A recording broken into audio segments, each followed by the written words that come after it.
Raising Unicorns! Harmon Brothers! All right, everybody, welcome back to another episode of Raising Unicorns. That comes off the horn. Today on the podcast, we have the one and freaking only Keith Grover. Hello, Keith. Hello, and I'm here with the one and only Shane Rickard. In the trenches at HB.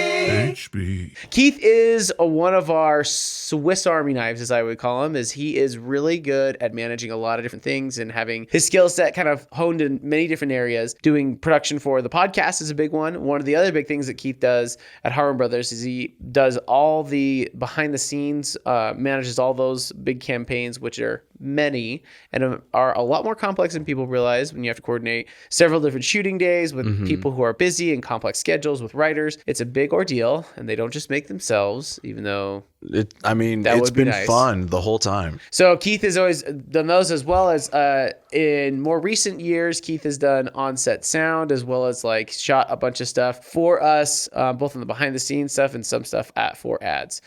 So one of the things we want to bring on Keith today to talk about is the importance of lighting and sound, because those are the two that Keith has had the most experience with in having an impact on our ads, and specifically on-set sound. And so one of the things that I think bringing on Keith would be good, because we have a lot of listeners who are maybe entrepreneurs or maybe like smaller marketing agencies who aren't getting huge multi-$100,000 budget shoots booked, or have that like something that is at their disposal for where their company's at financially. So Keith has always been the scrappy guy who can pull off miracles with very little budget. That's very nice of you to say, I guess. It is. I like when Keith actually has a budget on a shoot he's on, he's like, I can do that. So talk me through, Keith, kind of like the I would say, I think for the most helpful thing for our audience is like someone who's going to go make their own ad for the first time. That's not like something like that's just like, that actually has to have on-set sound for the first time. Yeah. What are like some of your top few things that you would advise to do, or pay attention to, or learn how to do, or equipment to buy or rent specifically? It honestly depends on what you're about to film, right? Like the sound that you can record on your phone is better than it was 2 years ago. I would say it's shockingly good. Oh yeah, for like, what it is. I even think that some of the temp sounds that Tuttle Twins has used in their actual show Yeah. were recorded on phones. Yeah, it's true. I mean, like I remember when I first started making ads back, circa 2011. So now like 12 years ago, those old school phones we used to record on would sound so bad they'd sound like a gramophone, like recording next to like an actual recording. Oh yeah. You can be really, really scrappy, and it's shocking how much you can record with just a phone. Oh yeah. And even doing like selfie videos. Okay, so we got like that's like the scrappiest, lowest level. Like, what words of advice or pieces of equipment would you recommend using for like, say you're doing your first like actual on-set commercial? The actors can't be holding a phone while they're acting. Like, what pieces of essential equipment and what advice would you have to like for a first time company who's trying to really scrap it on their own? They're small startup, but they know they need to do video advertising for where they're at. They don't have budget to go out of house. What do you do? First off, see what you have available to you. Harmon Brothers actually made an ad that was fairly cheap. I did it. So we had one of these microphones and a C-stand that would be able to handle it.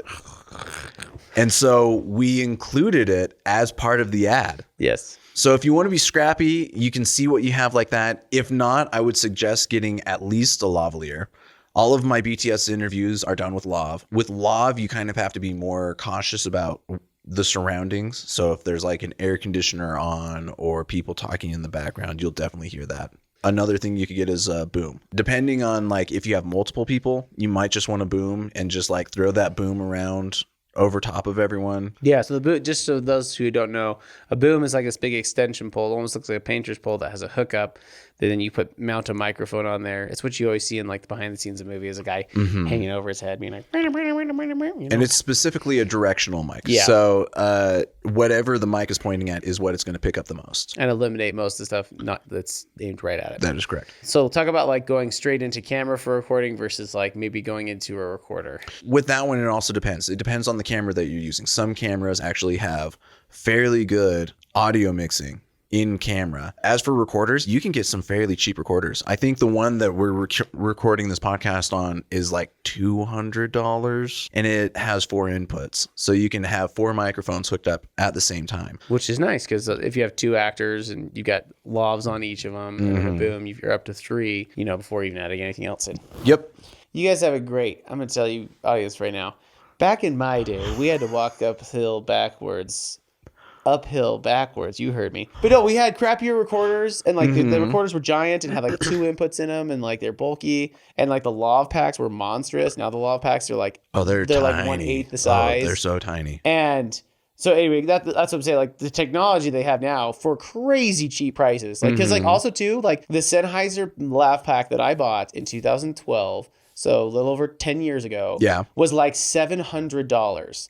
And it was like big and bulky. It was built like a tank, which is a good thing. But like it didn't have any screen. It had a tiny little LCD screen. Like it was very confusing to use. Decent quality of mic. But it was like that was like an entry level to like the first reputable brand like on that list. Now you've got stuff like Rode Go's and like the DJI Lav Packs, which are crazy. Oh, they are super crazy. For ease of use, you are replacing some. You're sacrificing some quality. And some quality that you could control with a more professional microphone. Yeah, sure.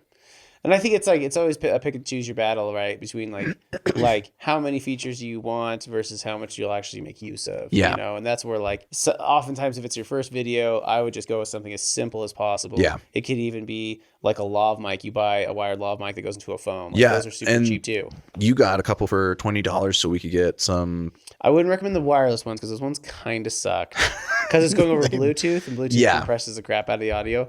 But those are a couple wired ones we got that actually have really good sound because it's it's not going over Bluetooth and compressing it.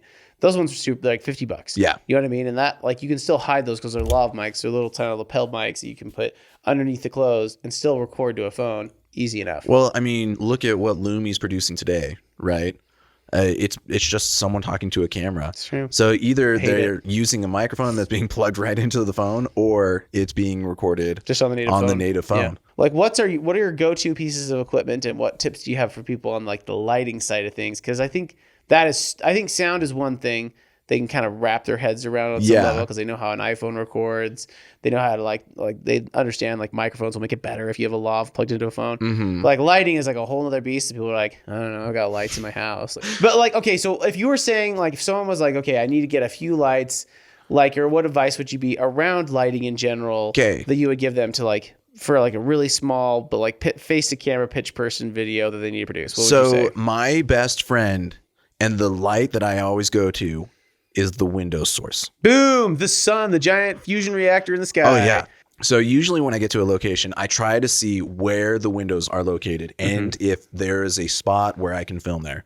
Something that makes it look pretty in the background or whatever. Yeah. So like for those of you guys who don't know, like when Keith is talking about the window light, he's not talking about like, hey, where is the window that has the sunlight streaming straight into it? That is correct. Usually it's a north facing window because what you want is the sunlight to be bouncing off of something else and then coming in through a window that's on the shadowed side of the house. Yeah. And the reason that is because if you have direct light, it's very harsh, it's very brutal, and it's really hard. It looks bad. It looks bad. It's not complimentary. It's not good for your cameras either. Yeah. Something will either be blown out or underexposed. Yeah, or just too harsh and not complimentary on someone's face. So you want that really soft, diffused light because when the light comes in and bounces off of other objects, it gets nice and soft. There's nice wrap on it, meaning it like the source is really big. So it's like a smooth gradient from like light to dark versus like having these crazy harsh shadows that make people look like they have sunken eyes or like really crazy big noses because it makes a humongous shadow. So yeah, it's like you want to make sure you get that north window light or indirect window light when you're opening up, gets it nice and soft. And it's easy to then like come in with like what you were saying,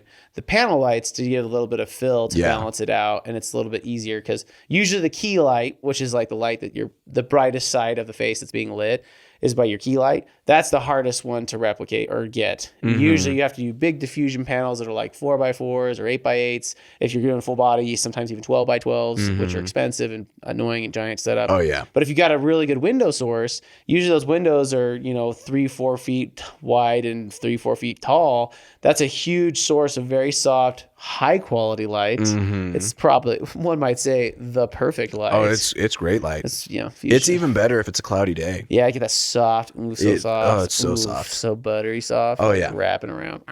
If the only light that you had, say you're in a room with one window that has direct light through it, just throw some diffusion over it. Either like blinds, or hopefully they have like one of those, you know, the blinds that are The roller shades. Yeah, the roller shades that kind of let light seep through. Yeah, and if you're going really scrappy, this is just a tip here. Like when my wife and I first moved into our house, we didn't have blinds, and because we didn't have money. And so we were like, well, we don't want people looking at us in our windows because we have neighbors like 10 feet away. And so we just got like those tension rods, like from like Walmart for a couple bucks a piece. And then just took a bunch of old king sheets that we had that were like white, and then just ran them through the hem on the top. And it actually turned out like we didn't replace them for like 2 years because we're cheap.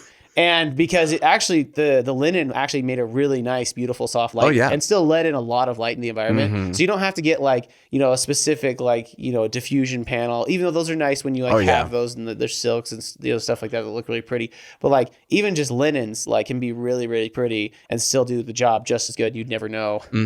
There are two things along those lines that I keep in my travel pack at all times. One of them is a white sheet for a king bed. Nice. And the second is a shower curtain. A shower curtain. A plastic shower curtain. A plastic shower curtain. Is it like is it a little opaque one, or are we talking purely clear? It's more opaque, but like I had to go shopping for it. It's the kind that has the texture on it. Oh, yeah. So it gives it's like more of a frost diffusion, like rather than a one. Yeah.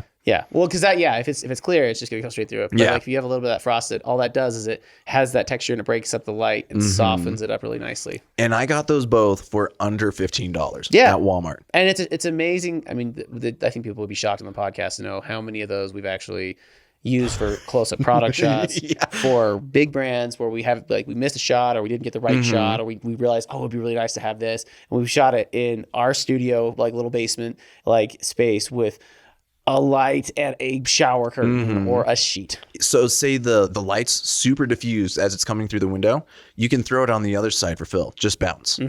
Put that white sheet on the other side, and all of a sudden you have a well lit person. Yeah. It's crazy what you can do with like one light source and a bounce. It's just something you kind of have to experiment with and play with to find what you want. I think that's a very good point. Like, I think too, if this is any entrepreneurs or like small business owners who are like trying to do something on your own, like if you're not going to bring in someone that already has some level of knowledge on this, like just plan for it taking a lot longer, and you're going to have to mess around with it. You're probably going to want to watch a lot of YouTube videos ahead of time to understand basic lighting or basic sound principles so you can get that stuff done. Or you're just going to have to take a long time on set, shooting some product videos, learning very quickly on YouTube. But it can be fairly simple and scrappy and still look really, really great. Yeah. And I think that's what we've learned here at Harmon Brothers is like, it takes a lot of effort to do that. Yeah. But if you know like what to do and how to like what you have at your disposal, you can maximize that to make it look way better than it would be otherwise. Yeah. Point is when you're filming something, if you're a small business and you're filming something, you'll get better. Like don't take like the first shoot you do is like, well, this is going to be this hard every time. Yeah. You'll get adept at it and do it over and over and over, getting really fast. Cause like, and that's how it was like when I worked at a product company on their video team, like for a company called Aura Brush.